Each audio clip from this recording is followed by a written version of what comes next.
Coat Agents Podcast. LabCoat Nation, welcome back to another episode of the LabCoat Agents Podcast. And I love this guest today because it's not the first time he's been on the podcast. We were just looking.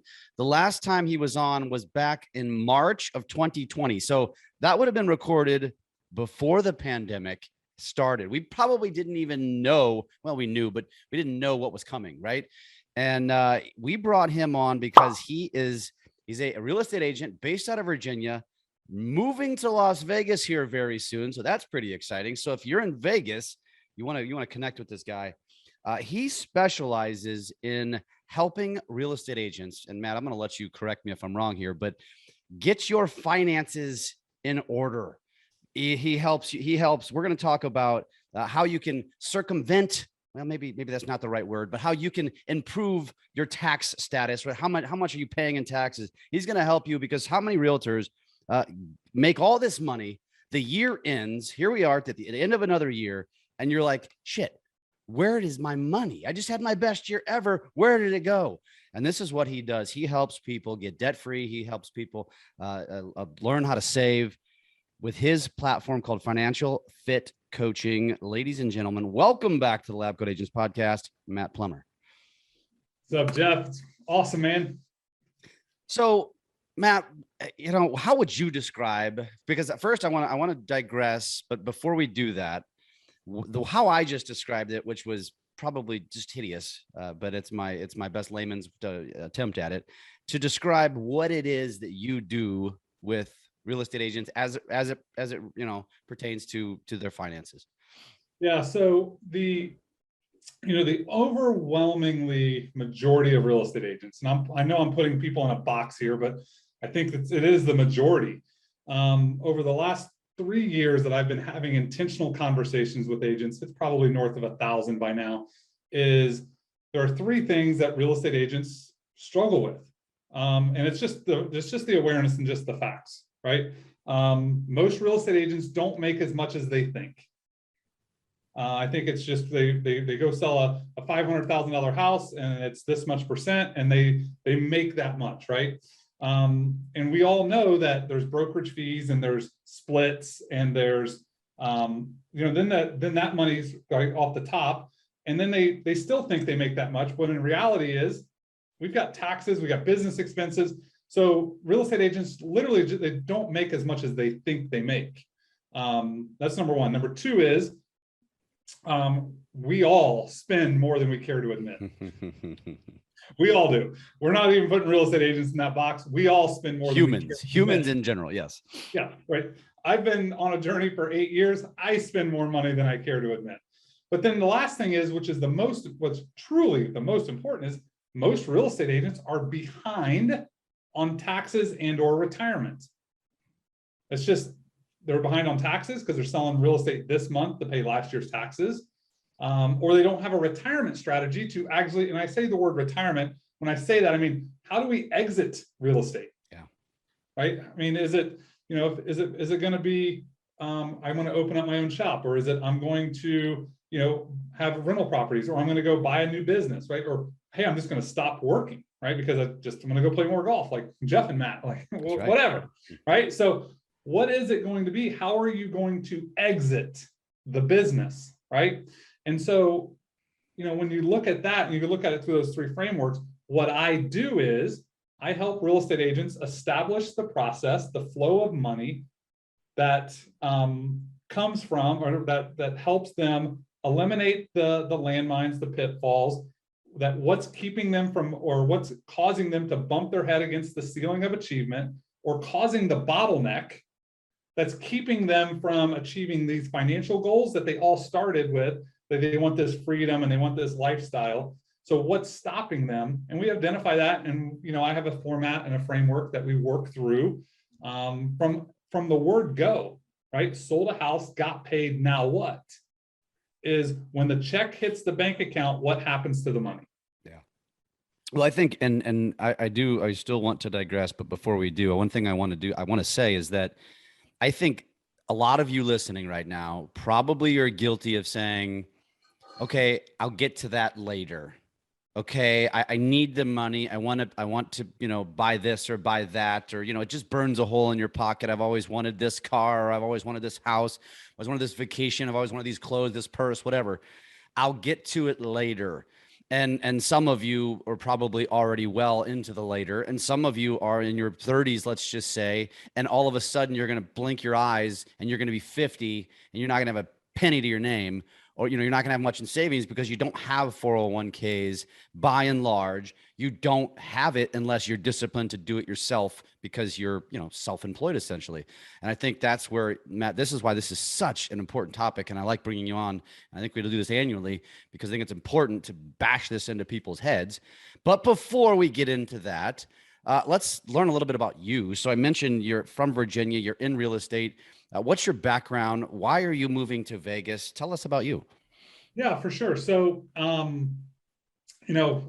whole story really started 20 some plus years ago when I realized that I was always attracted to the lifestyle. So I was always the guy that tried to out earn his spending.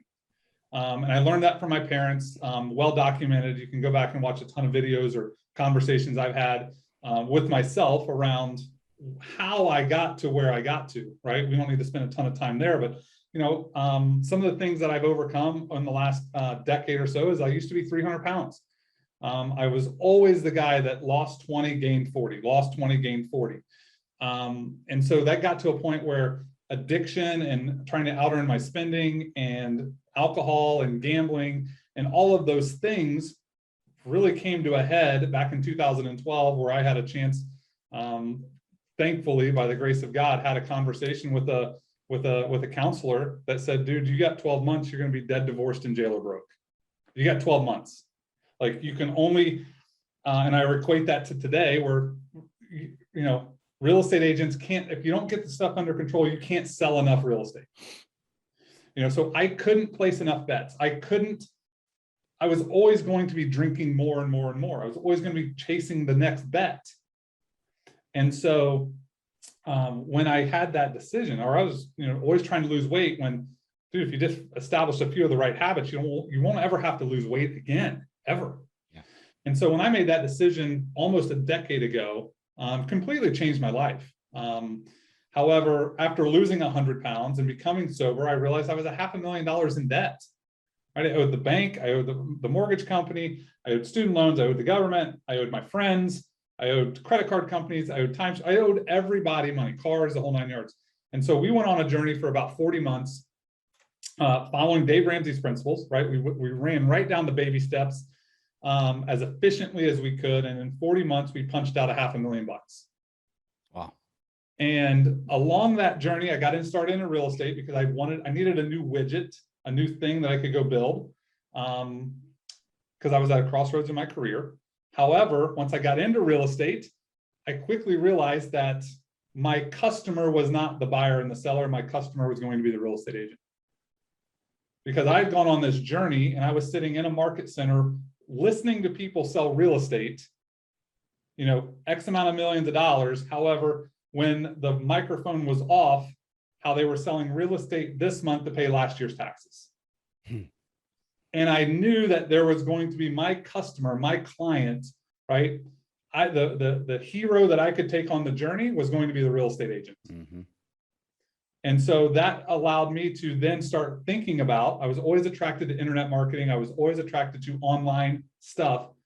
How can we, now that we become debt-free, how can we build what we want to go do in life and it not be required by location? Yeah. And so I just went on a journey to say, hey, I'll sell real estate along the way because it'll help fund where I want to go. However, my number one consumer was the person that's listening to this and the real estate agent, because I can step on a phone, or I can hop on the phone, I can hop on Zoom, I can grab a microphone and have these conversations, and it's irrelevant where I live, to have the amount of impact that I want to have, and or I should have, that I'm called to have in this world of real estate and in the kingdom. I love it. I love it.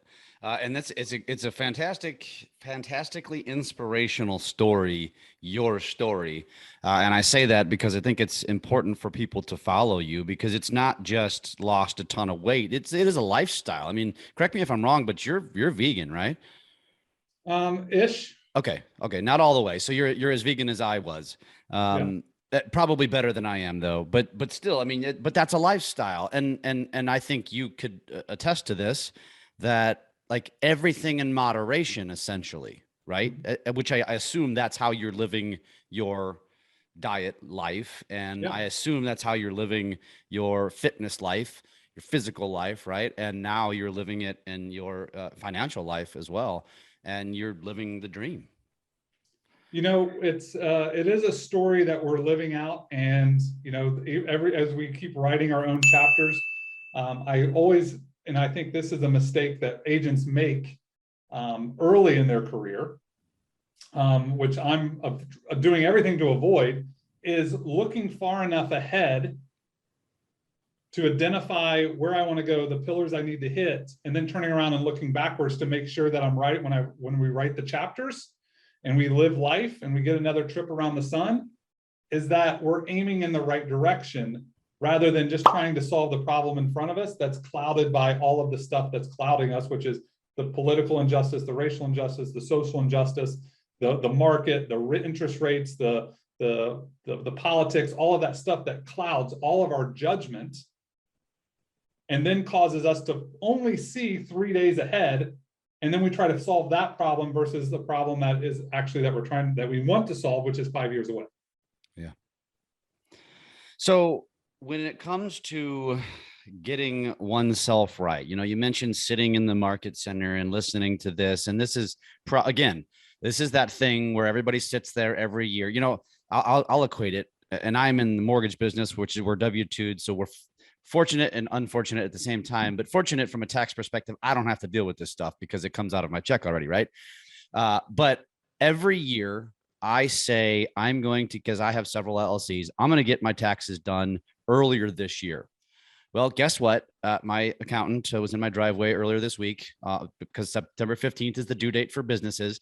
And every damn year, it's the same thing over and over. That's not it is costing money because I'm paying penalties, nothing exorbitant. But this is what I feel like most humans do, is that I'll kick it down the road. I'll kick it down the road. Oh, a shiny object. I'll kick it down the road. Oh, another shiny object. Right. And so where do you start the journey? So let's just say Realtor says, damn it, that's me. I'm in that boat. I got to get this right. I need accountability. I clearly can't do it with myself. Where does someone start with you? The first thing, there are 3 steps to a transformation, Jeff, and I've mentioned I'm uniquely qualified to talk on transformation. I've gone through several: weight loss, sobriety. My faith in Jesus has been a complete radical transformation. Financial, and then also in business, right? And so transformation starts with the first step is awareness, and awareness will do 50% of the heavy lifting. And the first place people can start, and it's a cliche, but it's with the person in the mirror. Are you going to go through another 12 months like you just went through and pay and not have a strategy on how you're going to pay, a $10,000 to $100,000 worth of liability of taxes, and living on check to check and commission to commission, and not willing to pull your heads out of the sand to just go sell an extra 5 houses because you think that's going to solve your problems? And it all starts with awareness. And we have to realize that awareness is just the truth. They're just the facts, and the facts are truth, and the truth will set us free. Right? I'm like, it's one of those things like, dude, you're 300 pounds. You're fat. There's no lie, right? Dude, you drink 12 beers a night, 7 days a week. You might have a drinking problem. Just the facts, right? And so, hey, you sold 50 houses at, $500,000, 25 million in production, and you got $4,700 in the bank. Like there's something is broken, right? So that awareness, which does 50% of the heavy lifting, because that'll cause the change, leads to the next step is the decision. I want to make a decision to raise my hand and find someone, go on the pursuit of finding the person that's going to help me, right? Because we're either missing leverage or we're missing a person, right? Or a leverage or coach. And so where people, the easiest way is just being vulnerable and open enough to have an open, no strings conversation to say, hey, this is where I am. This is where I want to go. Can you help me get there faster and more efficiently? Right? And it's not pay as much stupid taxes I paid the last decade. And the last thing is you just got to be intentional, right? So when you get that intentionality, after you make that decision and you're intentional with every dollar, you're intentional with every day, and then you get to the point where you're literally, you're intentional with every check, and then eventually you get intentional with every dollar. You get intentional with every day, and eventually you get intentional with every minute, right? Benjamin Franklin said, I think it was Ben Franklin said, if you manage the minutes, the years will take care of themselves. So if you manage the dollars every day on the household side, that will dictate how much business you have to go do or need to go do. Where I think people get in stuck is they see all of the awards. They want to be top 10. They want to be the top person in the market center. They want to be the #1 team in the country, which is all cool and fine. However, is that serving your family? Is that serving your neighborhood? Is that serving your thing, right? To really get you what you want, give you that fulfillment. I think that's where people should start. It's interesting. That's a good point that you just made, and you got me thinking about it, because you're right. We all are chasing, not all, but a lot of people are chasing that. And that's why I guess that there's got to be a psychology behind it from a leadership standpoint on why they put out that stuff every single month. And I'm one of those leaders that puts that out every single month, not with any goal in mind other than because I people tell me I like to see my name on the board. But at the end of the day, what does that really gain you? Because I even think about it from our perspective, and I'll use myself because we're talking, and that is, we are, a region or a group of a company, and usually I give a crap about being #1, but there's, we're big. We'll do over $500 million, and we'll be like #3. And there comes a time when I'm like, well, we're doing so well, I don't really even care. I mean, I think they want me to want to be #1, but I'm not sure that I really care because I'm very fulfilled. Like, I mean, right. I'm happy with what we're doing, and we're making a lot of money, and we're doing it in a good way. And it's an interesting mindset. And I wonder if people get so caught up in that it loses their focus on what really matters. It is, recognition, Jeff, babies cry for it and men will die for it. Like, we all want the recognition. I think there's a great place for it. Except it's not the thing that's the tip of the arrow. And when people put the recognition as the tip of the arrow, they're doing it for the wrong reasons. And it's generally masking, it's a symptom that's masking a problem. Interesting. So let's rewind back to and try to get a little bit more granular, if you're okay with that. Which is okay. I'm Mr. and Mrs. Realtor on the other end, and I've diagnosed that there's an issue here. I've got to get it fixed. And when you say, you mentioned managing the dollar on the daily, right? So what does that really mean? Break that down for our audience so they understand what it is they need to be doing each and every month to get themselves on the right path. So I'm going to pause real quick. And one of the things I led with is real estate agents don't make as much as they think. Okay. Right. And so, when $10,000 of commission is earned, right, most real estate agents are like, hey, I just made $10,000. Yeah. Well, your business made $10,000, right? And that's a whole, if we can get there, right, that's a whole other entity conversation around making sure your business is truly set up from an entity structure so that when the money comes in, you actually receive some of that money correctly, right, in the form of the IRS and the tax code and everything else. And so when we don't make as much as we think, right, when we think we make $10,000, the husband or wife the real estate agent says, hey, I made just $10,000. So in the spouse world, right, the husband and wife, like, hey, we just made $10,000. We're going to go do this and this type of a lifestyle. So we're going to go have a $10,000 a month lifestyle, right? Mm-hmm.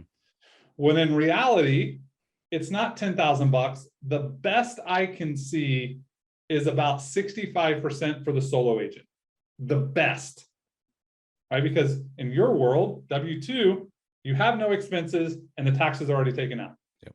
Right? In the W-2 world. Yep. Whereas us in 1099, like none of that stuff is taken out. So we have to ensure that we pay ourselves first. It's another thing that most people have backwards, right? They're paying their credit cards first. They're paying their mortgage first out of that 10,000 bucks. And then they pay their bills on the business, right? They pay their coaching, they pay their brokerage fees, they pay all this stuff. And so then a little bit of money comes over and there's never any money saved for taxes. So which forces them to go sell another house, which forces them to go sell another house. So because the math is backwards, it's forcing you to go do more work, make more sales, get that higher recognition. However, you're on the treadmill because you're not going anywhere. Yeah. Because it's flipped. And we learned that in school, sales minus expenses equals profit. We all learned that. But in that saying, right, sales minus expenses equals profit, who's getting paid first? Expenses. And the business owner's left with what's left. Yeah. So what I do is I flip it, sales minus profit equal expenses. And so out of 10,000 bucks or 100 grand or $1 million, I'm going to bring that 65% home and force my business to work on what's left, the taxes and the expenses. So I flip the script on what we've been told for our entire life is I'm going to bring all the money home that I believe I can, which is 50, 60, 65% of the top dollar, and let my business pay the taxes and expenses. Yeah. Right. It's the same thing as if we go through an all-you-can-eat buffet and you have the dinner plate. How much food are you going to put on the plate? Mm-hmm. And then how much food are you going to eat? Which is why America is 70%, 80% overweight, right? A lot of it's the food, but a majority of it's the amount of food we eat. Yeah. Right. So if we can force our business to work on what's left, we force our business to eat off smaller plates. Right. And so a lot of these percentages, I don't want to go too granular. However, but you determine that percentage by what you and your family spend at home. And that's because that's where the goals all start. It's not business goals, it's personal goals. Right? How much is your mortgage? How much do you tithe? Do you want to give? Right? How much do you need to save or want to store? I like the word store versus save because we're storing the money. We're going to use it at some point, right? So we're storing the money for a future use. And then what's our lifestyle? And know those numbers. Like how much do you and your family spend on groceries? I know it within $100 every single month. And sometimes it's even within 50 because I've been doing it for 90 months. Right? So it's identifying how much we actually spend in life that we either spend, we need to spend, or we want to spend, right? It's not my job to judge other people's nickels. It's not my job to teach people or tell people how much they should spend on groceries. Mm-hmm. You tell me how much you want to spend on groceries. You tell me how much you want to spend on entertainment and date nights with your spouse. You tell me how much your mortgage is. So then we add it all up and says it's $10,000. Well, now and if we're working on, let's just use easy math at 50% coming home. Well, that tells us we need 20 grand of sales to live that lifestyle. So now do we max out at 20? No, we probably want 30 because if something falls out, something slides, whatever. So now our target is raised. But at least we have something we're aiming at, not a scoreboard in the market center. What something is, hey, it costs my family $10,000 to live the life we want. We want to give $1,000, or we want to give $5,000 or whatever it is, our mortgage is $3,000, or we want to have a mortgage of $3,000, and we want to have all of this stuff, great. Then we have to go make this. And that's the number I'm chasing. Build your business around that number. Build your team around that number, right? The business is supposed to serve the needs of the owner. Make sure the business serves the needs of the owner correctly, in the right order. There's a lot to unpack on what you just said. And it's interesting because it got me thinking, one of the most overused acronyms in our business is GCI. And it's wrong based on, and what you're saying, which I guess there isn't, there's no wrong or right, but how do you want to live? And someone could argue the other way, sure. But at the end of the day, do you want to be, like I described in the beginning, that 50-year-old that has no retirement set aside? And you're sitting there looking at things saying either A, I got to continue to grind my ass off, or I'm going to be that greeter at Walmart because I have to pay my bills. Right. And that's just the reality of it. And so this is a great, because I was also thinking to myself, why doesn't the industry do a better job of educating agents on this stuff? And maybe some brokerages will say, well, we do. But are they really forcing it on their agents, or is it just passive? Because the way you broke that down, Matt, is great, because the 10 grand thing I think is awesome, because you're right. If somebody receives a check for 10 grand, that's 10 grand in their pocket. I bet you money, 75-80% of humans see 10 grand in their pocket. In reality, it should be 6,500 if they've got enough write-offs, right, to get to that tax number. So, and how many of you listening right now take that 10 grand and set 3,500 aside? Don't touch it.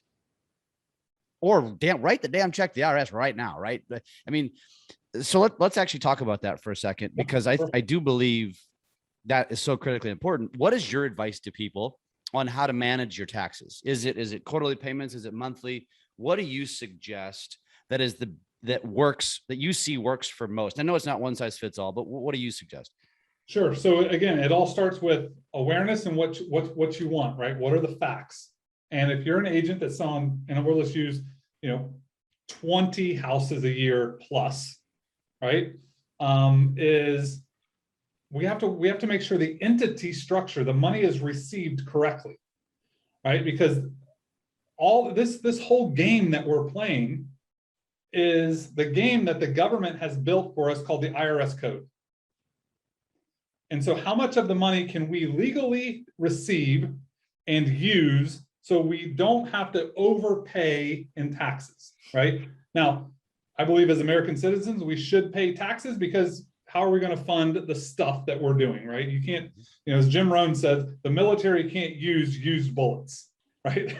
They've got to have some money, right? So this isn't like, hey, how do we go to, everybody go to zero?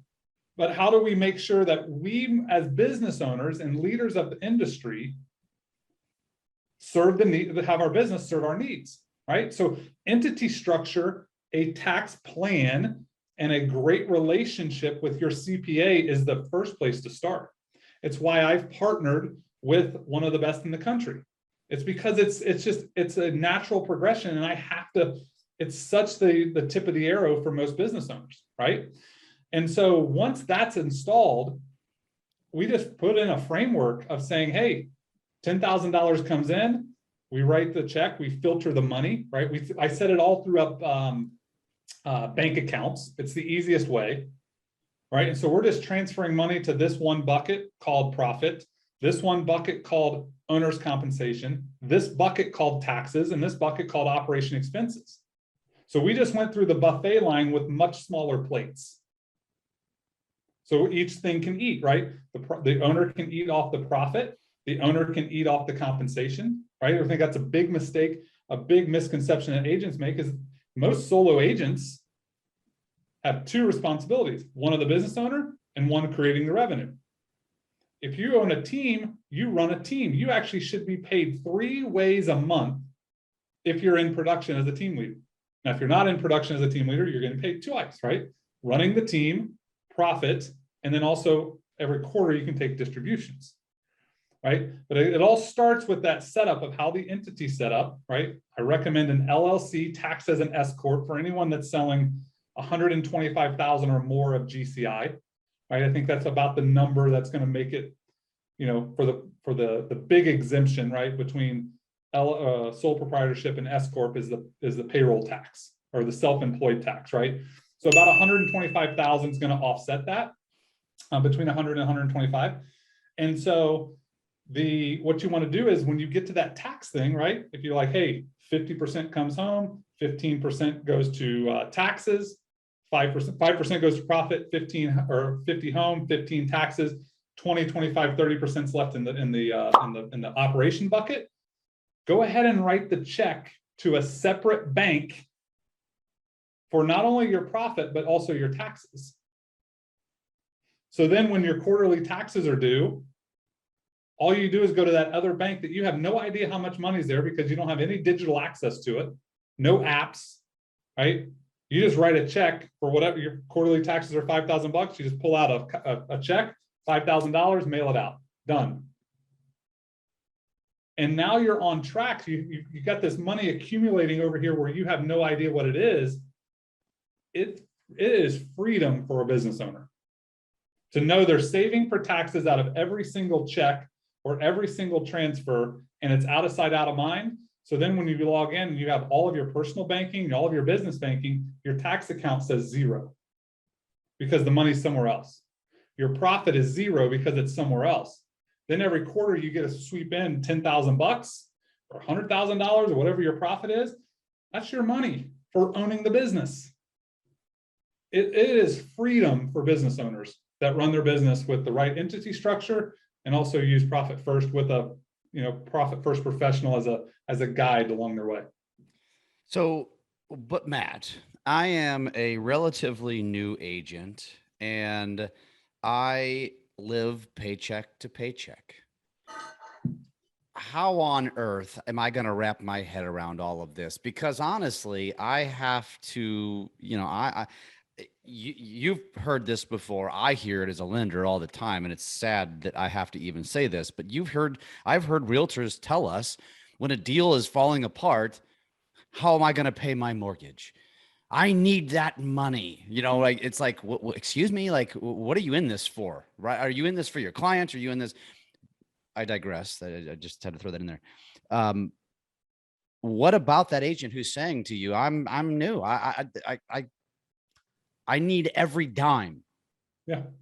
Well, the reality is it's not all 100% yours. So you're only going to get 60%. And the quicker that brand new agent realizes that it's not all their money, that will be the thing that sets them free. So if you're already along that track and you're doing 5 deals, 6 deals, 12 deals a year, where it's 1 deal a month is kind of your jam, which again, that could be perfectly fine. However, like at some point we've got to start, right? So we don't go all in. Maybe it's not a full 15 or 20% saving for taxes. Maybe it's just 5, right? Because you need more money home, right? But we have a plan, a quarterly plan to get that up to 10 to 15. So you know what? That means we don't get to spend as much money in our business. However, you get into the right stuff, you get plugged into LabCoach, you get plugged into the right training with your brokerage or a cost-effective group coaching program that'll help you increase your revenue, increase your activity, right? If people don't have enough money to come in, we look straight at their calendar because that'll tell us where the money's going, right? That'll tell us, you can show me a calendar, I'll show you your bank account. Right. So then we just look at it and say, hey, can you make 1 hour a day of phone calls? Because right now it doesn't look like you're making any. And start there. And then 90 days, man, they got 3 other deals under. Now we've got some action. And I think that's why, you know, Jeff, time, money, relationships, our health and our fitness all follow the same principles. That we can't just happen and wake up and we handle our money, or we lose 20 pounds, or we've got 6-pack abs. or we've got the best relationships. Like, we got to work. Yeah. And when you go into MyFitnessPal is a perfect example. When I'm in MyFitnessPal and I'm on a nutrition journey, if I eat the food and then put it into MyFitnessPal, it's too late. Too late, I've already eaten the food. But if I put the food into MyFitnessPal before I eat it, I know if I'm on track. So when it comes to that agent that doesn't handle their time correctly or think they're going deal to deal, let's put the activity into your calendar before you go spend 3 hours on Facebook. Right? Or let's put the money down, let's spend the money on paper or the app I have everyone use, Every Dollar, right? And let's put the money into Every Dollar before we actually earn it so we can see if we're going to be on track or off track. And doing that stuff first will set you free. All of my coaching clients, it's the 15th of the month. By our call next week, they will all have their October budget done for business and personal. I mean, they're already looking 2-3 weeks ahead. Yeah.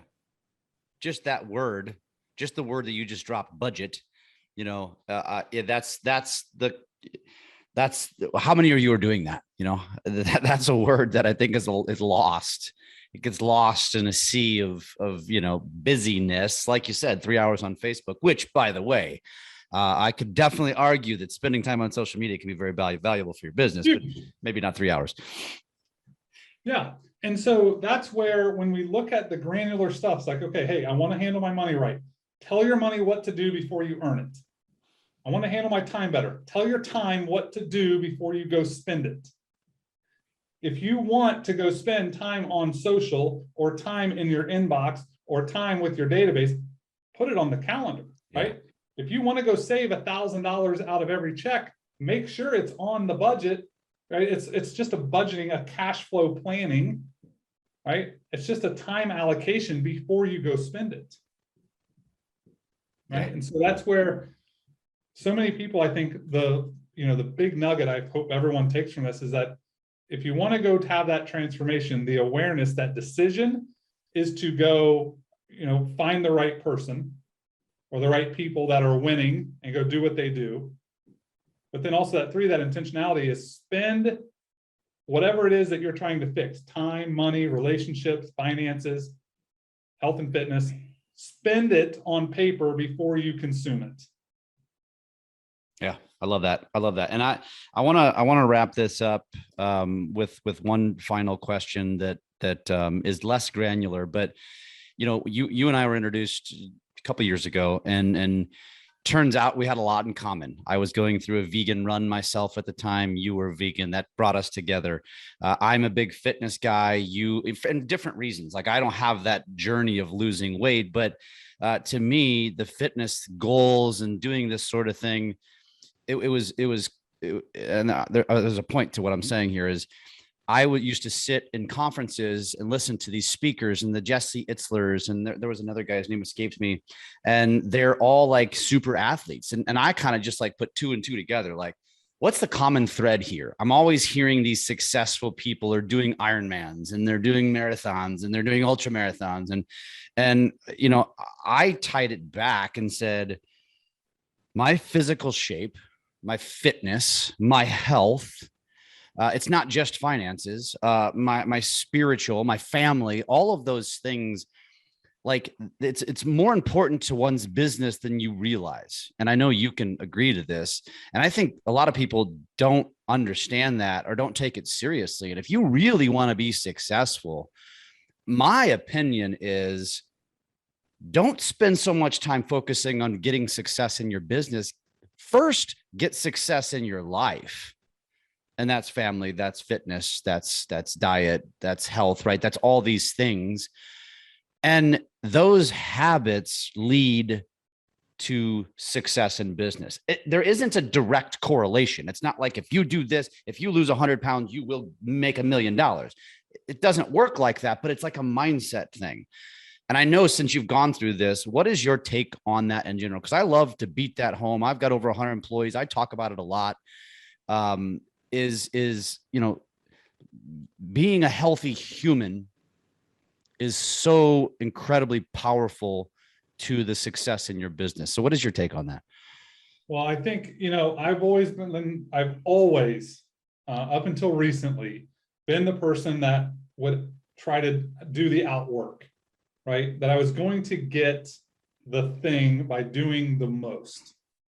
And when I realized that it was all more about vision, faith, and belief, it really helped unlock a lot of things, not only in my head, but also in my heart, that if I have the right vision of who I want to be and where I come from, right? And my belief in my Savior, right? And if everything is in that alignment, it just makes everything else easier and necessary, right? Look at it from a chiropractic standpoint. If you are out of alignment, you're going to be in pain somewhere in your body, right? Something somewhere, if you're not in alignment, you're going to be walking the wrong way. You're going to be walking with a hitch, right? Your shoulders thing, so your foot hurts. Like all that stuff is because you're out of alignment. So if you can get in alignment with your higher power, right? Your spiritual alignment, it'll make writing down your goals every day easier. If you're in alignment with your vision, it will allow you to eat the right things. Like I have a vision to live at 190 pounds. Live. Like go out and do whatever the flip I want to do at 190 pounds. But I have to have that clear vision of what that looks like, so I go eat the right thing for lunch today. Because I know if I eat fish instead of red meat, right? One is going to take me in one direction, the other is going to take me in another, long-term over time. Today, no difference. But red meat every day for 20 years is going to take me in a path where fish doesn't, right? I'm just using that as an example. Yeah, makes sense. And so when we start doing this in other areas of our life, because we're centrally powered and centrally aligned, for me, it's Jesus, it's easier to have a clearer vision, right? It's easier to eat right better. It's easier to handle my finances differently, right? Simply because I know the first 10% goes to church, period. So all out of the box, I'm already living on 90%. When it comes to my relationships, right? Because I have a core belief here is going to lead to what relationships do I have? Or which relationships do I want to add so I can help guide other people to build the kingdom with me? Right? Which all comes around full circle. The last thing is finances and business. So when this all gets right, how much easier is it to go call 30 people a day about real estate? Yeah. I mean, like the energy won't consume as much energy than if you started here and you're out of alignment. Yeah. So if you start at the 12 o'clock and you're like, hey, I've got to go get 3 listings, and that's where you start, like you got an uphill battle from the word go. Yeah. There could be simply because you're out of alignment. I love it, man. I love it. Well, let's wrap this up. I think this has been awesome. There's a lot of great nuggets. It gives a lot of people a lot of things to think about. But let's give them this. Let's just say, listen, Matt, I don't think I can do this on my own. I really would love to connect with you. Where can I learn more, and how can I find you? How can I connect with you? Yeah, perfect. The 2 easiest places are Instagram and Facebook. Coach Matt Plumer on Instagram, and then Matt Plumer with 1 M no B on Facebook. Send me a friend request. Shoot me a message. Right, with the message, let me know that you heard it from the podcast, from the LCA group. Have a free download that you can read my ebook, The 5 Financial Mistakes Real Estate Agents Make. You can join our budget hacking Facebook group, where it's it's an open conversation around generally money. People are talking about real estate. People are talking about how to pay off debt. I'm in there once a week on video. So it's a great place, a great safe place to come talk about the thing that nobody else wants to talk about. I love it. You heard it. Go follow him on Instagram and Facebook. Connect with Matt. And, you know, if you find it necessary, man, I would get into that financial fit coaching platform. You know, stop kicking the can. If you're that person, do it. You find your Matt. If it's not Matt, find somebody. You got to do this, because don't put yourself in those shoes. Don't be that person that 20 years down the road, you're kicking yourself. And don't think you're not going to be that person. Take this crap serious now. If you're younger listening to this, you're lucky, because you got a head start, and you need it. Matt, thank you so much for being on. This is awesome. I think this will just have to become an annual thing. I think as we wind down our years and people start thinking about the year ahead, I think this is the perfect timing for this. My only request is we do this together in person and then go play golf right Hell out. yes, man. It sounds like I'm going to be coming to see you in Vegas. So Let's do it. awesome, brother. Take care, man. I appreciate you. All right. Thank you.